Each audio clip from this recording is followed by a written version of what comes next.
Coming into the 2016 football season, it was Clemson's offense that was predicted to have high expectations. However, it was Clemson's defense that got the job done in Jordan-Hare Stadium when they held the Auburn Tigers to just 2 yards per carry and 87 total rushing yards in Clemson's 19-13 victory over the Auburn Tigers.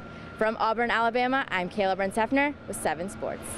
The Tigers snapped a 3-game losing streak within the ACC with a 12-point victory at home over Wake Forest, and they hope to carry that momentum into their away game at Miami. The South Carolina Gamecocks are hosting Super Regionals this weekend, taking on the Oklahoma State Cowboys.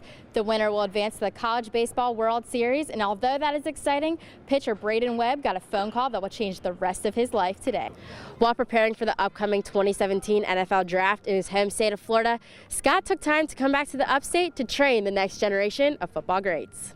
Something else the Panthers have to prepare for is the heat that comes with training camp in July. However, another hot topic is how those players are coping with the loss to the Broncos in Super Bowl 50. Some players are over it, some are not. After completing Pro Day here at Clemson's indoor practice facility, the former Tigers have been meeting with representatives of prospective teams and will continue to train for the upcoming 2017 NFL Draft.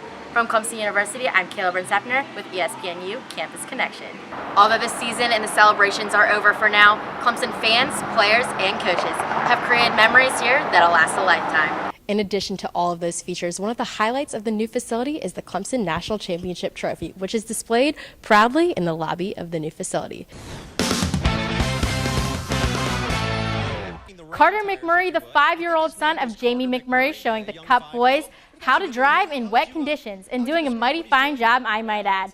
Meanwhile, 4-year-old Keelan Harvick, son of Kevin, is having so much fun in the water that he decides to take off his shoes, then throw them in the puddle. But he's not done, and with the encouragement of Tony Stewart, Keelan decides to lay down in the puddle. Then Brad Keselowski tries to get Keelan to jump in some more puddles. We'll call those the race highlights from the Pocono as rain washes out Sunday's Pennsylvania 400. Last night, the Braves put on the finishing touches on a deal to acquire slugger Matt Kemp in exchange for Hector Olivera, and in exchange of less than desirable contracts. Kemp was not with the team on Sunday, but he is expected to be in the lineup, likely batting fourth when Atlanta opens a 3-game series with Pittsburgh on Tuesday. For the first time since opening fall camp on Tuesday, Clemson has a day off.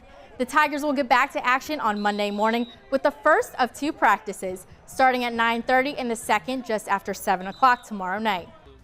History was made today on the PGA Tour. About 1.5 million rounds of golf have been played in the history of the PGA Tour. 6 times a golfer has shot around a 59. The most recent was Jim Furyk 3 years ago.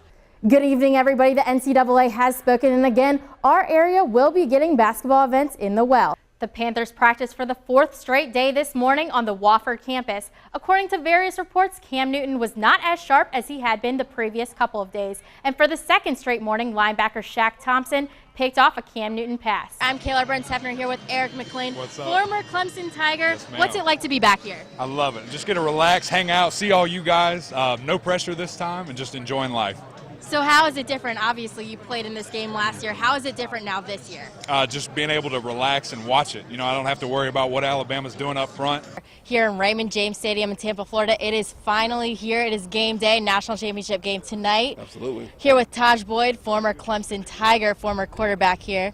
Taj, how's it been going so far? It's been good. You know, and the weather is starting to finally kick in and feel like Florida, so I'm excited. What about some of those younger quarterbacks? Have you been able to kind of get a feel for them?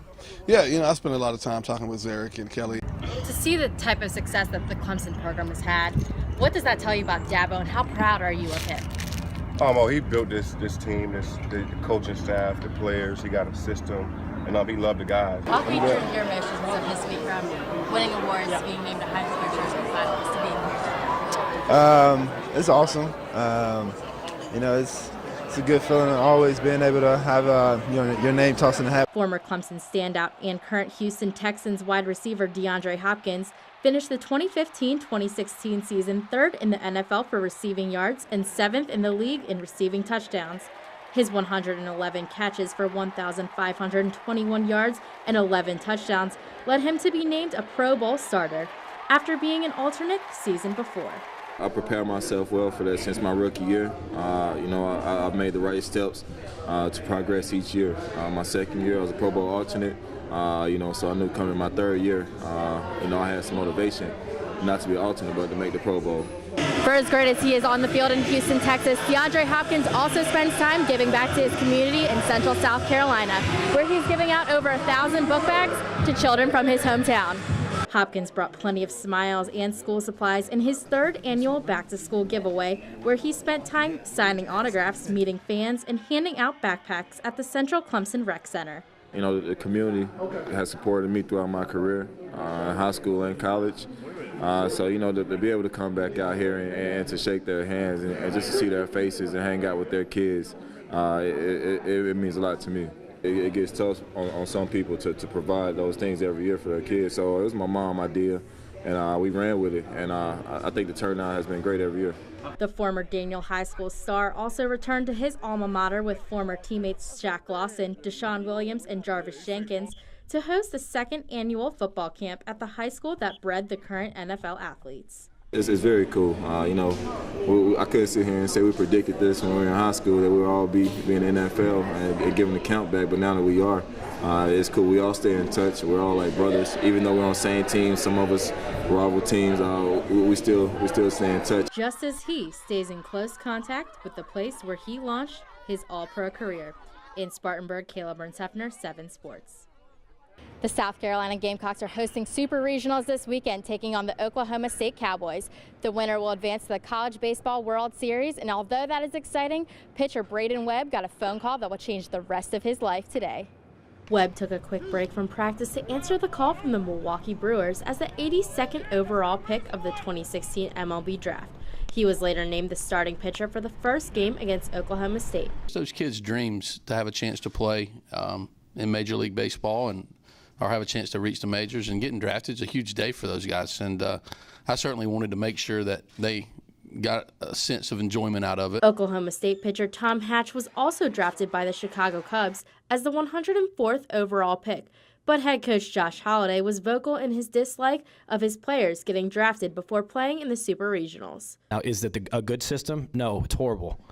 No other major sports, NCAA sport, plays their championship with the draft occurring simultaneously. The last time South Carolina advanced to the College World Series was the last time they hosted a Super Regional here in Founders Park back in 2012, and they hope to repeat that performance again this year. In Columbia, Kaila Burns-Heffner, 7 Sports.